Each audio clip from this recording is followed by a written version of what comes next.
The Vanguard Collective's arrival changed everything humanity thought they knew about their place in the cosmos. Their ships appeared without warning, massive crystalline structures that dwarfed Earth's largest vessels, shimmering with technologies that seemed to bend reality itself. Admiral Sarah Chen watched from the bridge of the EFS's horizon as the alien fleet took position just beyond lunar orbit, their presence both magnificent and terrifying. Multiple quantum signatures detected. Admiral, Lieutenant Park reported, his fingers dancing across holographic displays. They're not making any attempt to mask their capabilities. Or they're showing off, Chen muttered, studying the tactical overlay. 20 years of military service had taught her to trust her instincts, and something about this display of power felt deliberate, calculated. The first transmission from the Vanguard came encoded in perfect standard English, as if they'd been studying Earth's communications for years. Their message spoke of peace, of cultural exchange, of lifting humanity into a golden age of interstellar civilization. They called themselves guides, mentors, bringing enlightenment to emerging species. Within months, Earth's governments scrambled to establish diplomatic relations. The Vanguard's representatives, towering humanoids with iridescent skin and eyes that seemed to hold galaxies, walked through the halls of power in every major capital. They offered glimpses of technologies beyond human understanding: clean energy, advanced medicine, faster than light travel. But Admiral Chen noticed the patterns. Every gift came with strings attached. Every technological advance required humanity to integrate more Vanguard systems into their infrastructure. Every trade agreement pushed Earth toward dependency. They're playing a longer game, she warned the United Earth Security Council. This isn't first contact. It's a slow-motion conquest. Few listened. The allure of advanced technology proved too strong, even as more of Earth's industries fell under Vanguard oversight. When Chen's task force discovered encrypted transmissions from Vanguard ships to unknown destinations beyond the solar system, her concerns were dismissed as military paranoia. Everything changed at the Geneva summit. The Vanguard's high speaker, Nexus Prime Vilara, was presenting their proposal for deeper integration of Earth's defense systems when Dr. James Morrison, head of xenobiology at the Mars Research Institute, burst into the chamber. His clothes were torn, his face bloody. "They're harvesting us," he gasped, before Vanguard security could reach him. He managed to upload his findings to the public network before they dragged him away.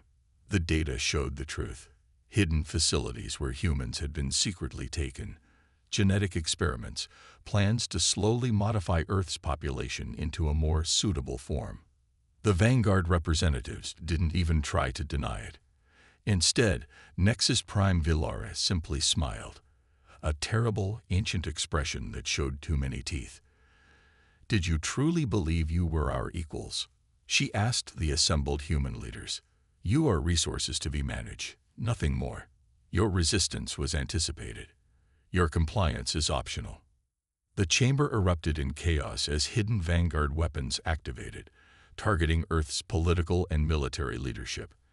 Admiral Chen survived only because she'd worn experimental quantum-resistant shielding, a prototype she'd insisted on developing despite official disapproval.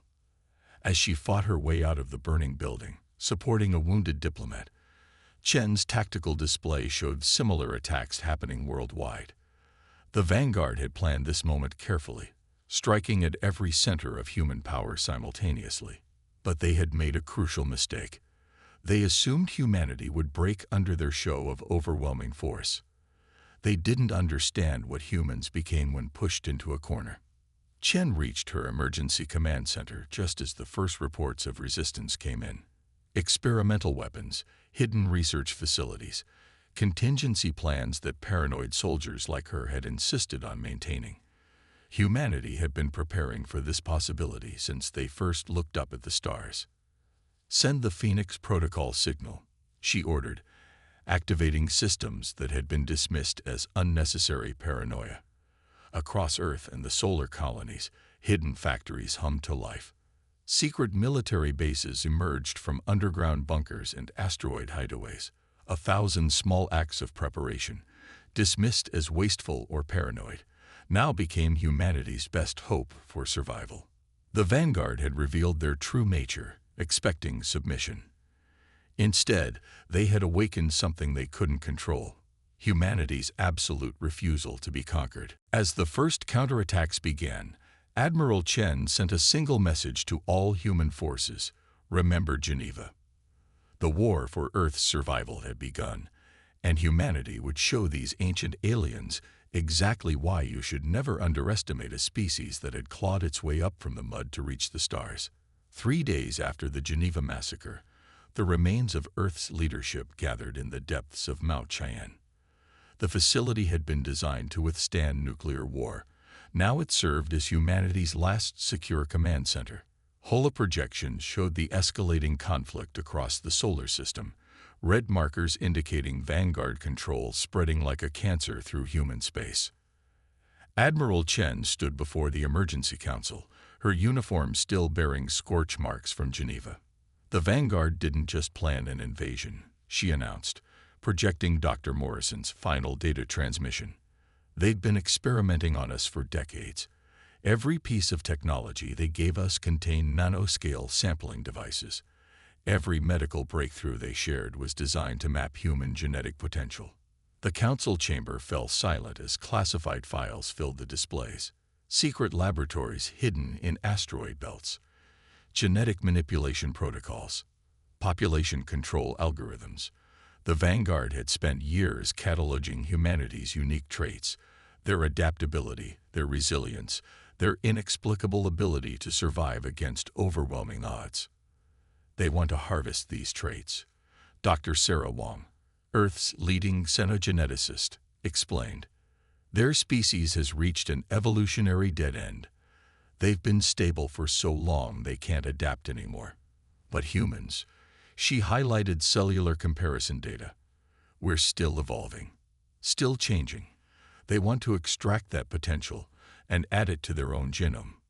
Then they made a fundamental mistake, General Marcus Rodriguez said, his cybernetic eye glowing as he studied the tactical displays. They revealed their hand too early.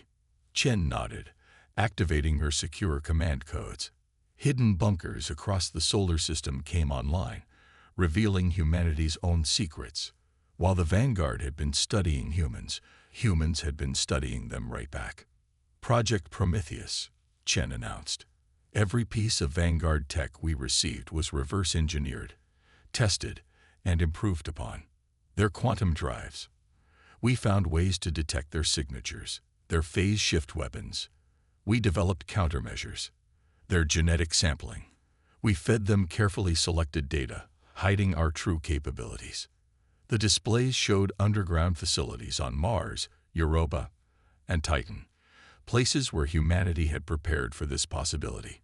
Experimental ships incorporating hybrid human-alien tech, weapons designed specifically to target vanguard vulnerabilities, AI systems programmed to predict and counter their strategies. But our greatest weapon, Chen continued, is something the vanguard can't understand. They evolved past it millennia ago. She brought up footage from across human space, colonies organizing resistances, civilian ships running blockades to evacuate civilians, engineers working around the clock to adapt alien tech for human use. We still know how to improvise, how to adapt, how to survive. The Emergency Council voted unanimously to implement the Phoenix Protocols, contingency plans developed in secret by military leaders who never fully trusted the vanguard's peaceful overtures. Within hours, hidden manufacturing centers began producing weapons that combined human ingenuity with reverse-engineered alien tech. Quantum communication networks, independent of vanguard systems, connected resistance cells across the solar system. The vanguard had expected to find a fragmented species, easy to divide and conquer. Instead, they faced a humanity united by rage and determination. Their initial victories had come easily, too easily. They didn't realize that humans had learned long ago to appear weaker than they were, to let potential enemies underestimate them. From hidden bases on Mars, the first counterstrikes began. Human ships, smaller than their Vanguard counterparts, but incorporating hybridized technology, struck at supply lines and communication nodes. Resistance cells activated sleeper agents within Vanguard-controlled facilities, sabotaging their operations from within. Most importantly, humanity's quantum intelligence networks began identifying patterns in Vanguard tactics, weaknesses in their seemingly perfect strategies. Their movements were precise, methodical, and utterly predictable to anyone who knew how to look. Millennia of unchallenged dominance had left them rigid, unable to adapt to unexpected circumstances, and humanity was about to become very, very unexpected. As Chen watched the first coordinated counterattacks begin, she received word that contact had been made with other species, ones who had suffered under Vanguard control for centuries. They had watched humanity's defiance with growing hope, seeing a chance to break chains that had bound them for generations. The Vanguard had sought to harvest humanity's strength.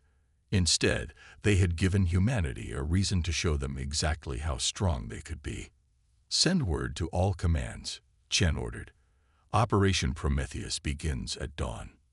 The war for human survival was about to become something more. A revolution that would shake the foundations of an empire that had grown too confident in its power. The price of peace would be high, but humanity had never shied away from paying such prices. They were about to remind the galaxy why. The assault on the Vanguard's primary solar monitoring station on Titan began with a whisper. No massive fleet movements, no dramatic declarations, just a subtle shift in the quantum field that the Vanguard's ancient sensors dismissed as background radiation. They had grown too reliant on their superior technology, never imagining that a primitive species could mask their approach using the Vanguard's own quantum principles against them. Commander Maya Patel stood on the bridge of the EFSS Prometheus, humanity's first true stealth carrier, as her ship led the hidden fleet through the storms of Saturn's largest moon. The vessel represented humanity's greatest technological achievement, a hybrid of reverse-engineered Vanguard tech and human innovation that could slip through their enemy's supposedly impenetrable detection grid.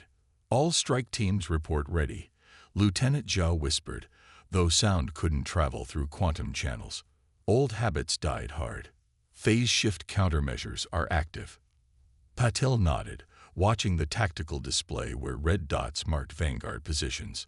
The aliens had turned Titan into a fortress, using its atmosphere and magnetic field to amplify their sensor networks across the solar system. It was the linchpin of their invasion strategy and their greatest vulnerability. "Begin Operation Prometheus," she ordered. "All ships, execute primary sequence." Across the fleet, human crews activated systems that had been developed in secret over years of preparation. The Vanguard's quantum field technology was impressive, but it had a critical flaw. It couldn't adapt to unexpected variables. Humanity had learned to exploit this weakness, creating controlled quantum fluctuations that the Vanguard systems automatically filtered out as impossible. The first sign that something was wrong came when 3 of Titan's primary sensor arrays simultaneously went dark. Vanguard commanders, convinced of their technological superiority, assumed it was a mechanical failure. By the time they realized their error, human strike teams had already breached their secondary defenses. "They're scrambling their response fleet," Zhao reported, highlighting movement from the Vanguard's main base. "Exactly as predicted." Patel allowed herself a grim smile. The Vanguard's tactical responses were like a complex mathematical equation, impressive but ultimately predictable. They had used the same strategies for millennia, never needing to adapt. Until now. "Launch the Fireflies," she ordered. From the Prometheus and her sister ships, swarms of tiny drones emerged, another human innovation that combined Vanguard quantum tech with good old-fashioned Earth ingenuity. Each drone carried a payload of quantum disruptors, designed to interfere with the precise harmonics that Vanguard technology relied upon. The alien ships, each one a masterpiece of engineering that had dominated space for centuries, suddenly found their sophisticated systems corrupted by quantum noise they couldn't filter out. Their perfect formation broke apart as targeting systems failed and communication networks dissolved into chaos. Main force, begin attack pattern Delta, Patel commanded. Let's show them what humanity can do. The human fleet emerged from stealth, ships moving in formations that would have seemed random to Vanguard tactical computers. But there was a pattern, one based on chaos theory and human unpredictability. While Vanguard ships fought as individuals, each one a self-contained fortress, humanity had learned to fight as a swarm, adapting and flowing around enemy responses. Titan's defenses, thought impregnable, cracked under the assault. Human Marines in powered armor, enhanced with reversed-engineered Vanguard tech, breached the main facility. Unlike the Vanguard's automated defense systems, these soldiers could improvise, adapt, and overcome unexpected obstacles. Central control room secured, came the report from Major Hassan's ground team. You won't believe what we found, Commander. The data streaming from the captured facility confirmed their highest hopes.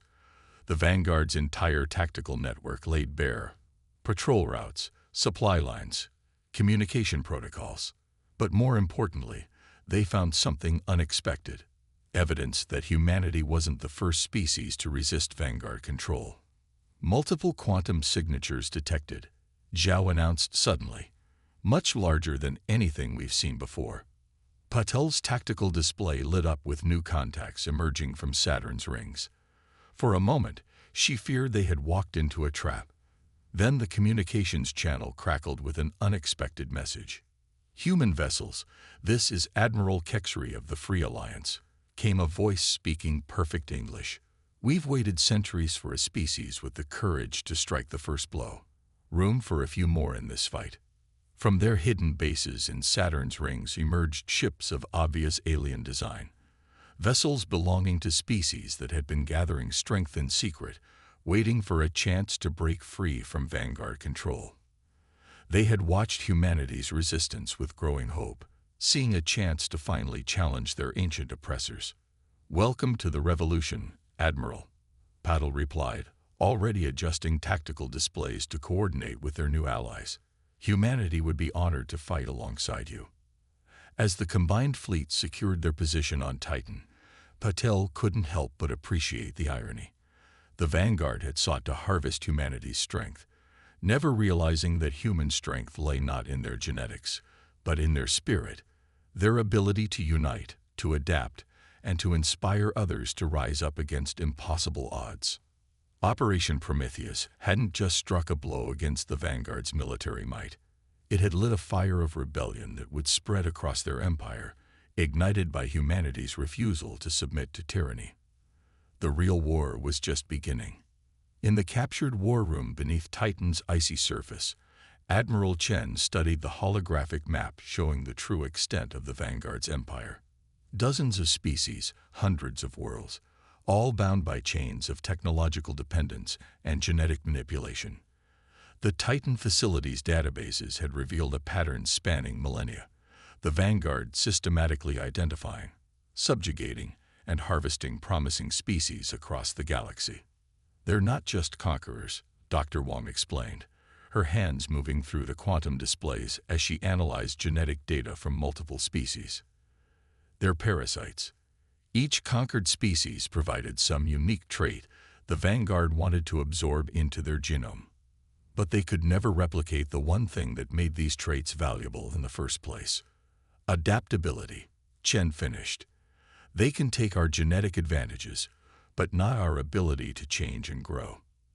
The revelation had come with their new allies. The Free Alliance, as they called themselves, represented 5 different species that had secretly maintained their independence within Vanguard space. Each had found different ways to resist. The crystalline Arxer by hiding their true thoughts in complex lattice patterns, the gaseous Nix by existing partially in quantum states the Vanguard couldn't monitor, the silicon-based Kith by moving their consciousness through computer networks. Admiral Kexry, their leader, was a towering being of living crystal who had spent centuries building this hidden resistance. We watched your species closely, they said, their voice resonating through the chamber. The Vanguard's greatest weakness, is their inability to conceive of meaningful opposition. When humanity didn't break under their initial assault, you created a possibility they had never planned for. The tactical displays showed the spreading rebellion. The Vanguard's rigid control systems, designed to maintain perfect order, became vulnerabilities when faced with simultaneous unexpected challenges. Every human innovation inspired their allies to adapt and improve their own resistance techniques. They thought they were studying us, Commander Patel noted, but we were all studying them, learning their patterns, finding their blind spots. The evidence was clear in the mounting victories. Human quantum masking technology combined with Arxer crystalline computing. Nix quantum state manipulation enhancing Earth's stealth systems. Kith digital consciousness helping human AIs outthink Vanguard tactical computers. But the real breakthrough came from an unexpected source. Dr. Wong had discovered something in the genetic data that the Vanguard had missed, a pattern suggesting that all their harvested traits were somehow degrading over time. "They're dying," she announced to the assembled War Council. "Their genetic structure is becoming unstable. That's why they were so desperate to harvest humanity's adaptability. They thought it would save them." The revelation changed everything. The Vanguard weren't just fighting to maintain their empire. They were fighting for survival. Their perfect, unchanging nature had become their death sentence. "They have a fatal flaw in their understanding," Admiral Kexry observed. "They believe strength comes from accumulating advantageous traits. They never understood that true strength comes from the struggle to adapt and overcome." The War Council's next decision was unanimous. Instead of simply fighting to drive the Vanguard from Earth, they would take the fight to the heart of their empire. The combined fleet would strike at the Vanguard's core worlds, using their own arrogance against them. As the attack plans took shape, Chen received an urgent message from the quantum intelligence networks. Their AIs had detected a massive energy buildup in Vanguard space, something unprecedented in scale. "They're activating something called the Genesis engine," Lieutenant Park reported. "From what we can decode, they're attempting to forcibly rewrite their own genetic structure on a massive scale." "They're desperate," Dr. Wong realized. "They're trying to force evolution, rather than letting it happen naturally. The energy requirements alone could tear their worlds apart." The news lent urgency to their plans.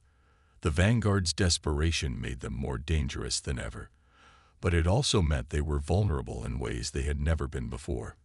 "Send word to all commands," Chen ordered. "Operation Lightbringer begins in 12 hours. The Vanguard thought they could harvest our strength. Instead, they'll learn why true strength can't be stolen. It has to be earned." As the combined fleet prepared for their most ambitious assault yet, Chen couldn't help but appreciate the irony. The Vanguard had spent millennia trying to perfect themselves through domination and theft. In doing so, they had created the very alliance that would bring about their downfall. Humanity had brought hope to species that had endured centuries of oppression. Now, together, they would bring an end to an empire that had forgotten the true meaning of strength. The final battle was approaching, and this time, evolution itself was on their side. The Genesis engine pulsed like an artificial star at the heart of the Vanguard's throne world, its quantum resonance distorting space itself. Through the view screen of the EFS Prometheus, Admiral Chen watched energy patterns ripple across the surface of the massive structure. Beautiful, terrible, and utterly unnatural. "They're trying to force billions of years of evolution into a single moment." Dr. Wong's voice came through the quantum comm, her tone mixing awe and horror. "The energy readings are off the scale. If that thing reaches critical mass, it could trigger a chain reaction across their entire empire."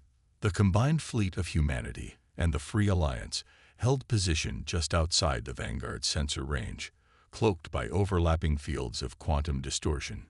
Ships of 5 different species, each bringing their own unique strengths to the coming battle.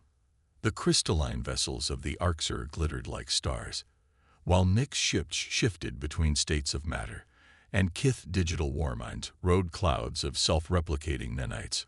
"All ships, final status report," Chen ordered, watching as confirmation lights flashed across her tactical display. One chance.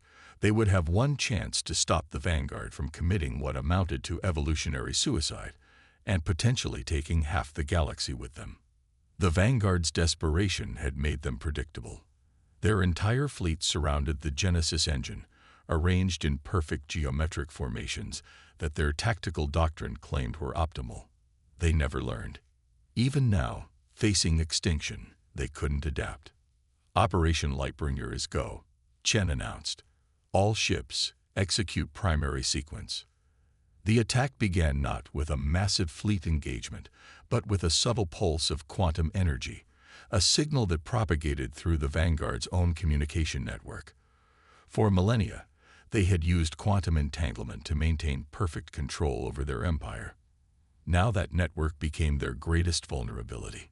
Throughout the Vanguard fleet, security systems began to fail as Kith digital consciousness infiltrated their networks, using pathways the Vanguard had never thought to guard against. Arxer crystalline computers broadcasted interference patterns that disrupted their perfect formation. Nix quantum state manipulators created zones of probability uncertainty that their targeting systems couldn't compensate for. And humanity brought what they had always brought to every fight: the ability to take these separate advantages and forge them into something greater than the sum of their parts. Main Fleet, attack pattern Omega, Chen commanded. Show them what real evolution looks like. The combined fleet dropped their cloaking fields and struck from all directions simultaneously. Human ships led the charge, their hybrid technology allowing them to adapt tactics on the fly. Where the Vanguard fought as individuals, each ship a self-contained unit, the Alliance fought as one organism, flowing and adapting like a living thing. The battle for the Genesis engine raged across three-dimensional space, a dance of energy weapons and quantum disruption fields. Vanguard ships fell into chaos as their perfectly ordered systems encountered variables they had never planned for. Their formations broke apart, their coordinated defenses crumbled, and for the first time in millennia, they faced an enemy they couldn't predict. But the real fight was happening inside the Genesis engine itself. While fleets clashed in space, specially trained teams from all 5 species fought their way through the massive structure's defenses. Human Marines provided tactical adaptability. Arxer Crystal Tech blocked security systems. Nix phase shifters bypassed barriers. And Kith digital spirits corrupted computer networks. At the engine's core, they found the Vanguard's high speaker, Nexus Prime Vilara, connected directly to the massive machine. Her form had already begun to change, twisted by the energy she was trying to control. "You cannot stop evolution," she declared, her voice distorting as reality warped around her. "We will ascend, with or without your genetic material." "You never understood," Dr. Wong replied, working to override the engine's controls. "Evolution isn't about ascending. It's about adapting, changing, sometimes even failing. You can't force it." The final battle wasn't won with weapons or technology. It was won with understanding. The recognition that true strength comes not from perfection, but from the endless struggle to improve. As the Genesis engine began to overload, the Alliance forces pulled back, watching as the Vanguard's desperate grab for artificial evolution literally tore their empire apart.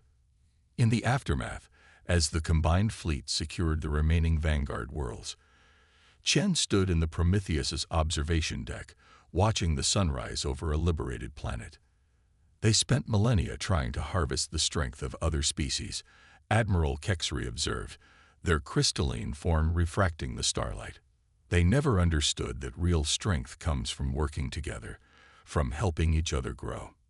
Chen nodded, thinking of how far humanity had come since that first betrayal at Geneva. They had not only survived, but had helped forge something new. An alliance of species united not by force or theft, but by mutual respect and the shared desire to grow stronger together. The Vanguard's empire was broken, their perfect order shattered by the very chaos they had sought to eliminate.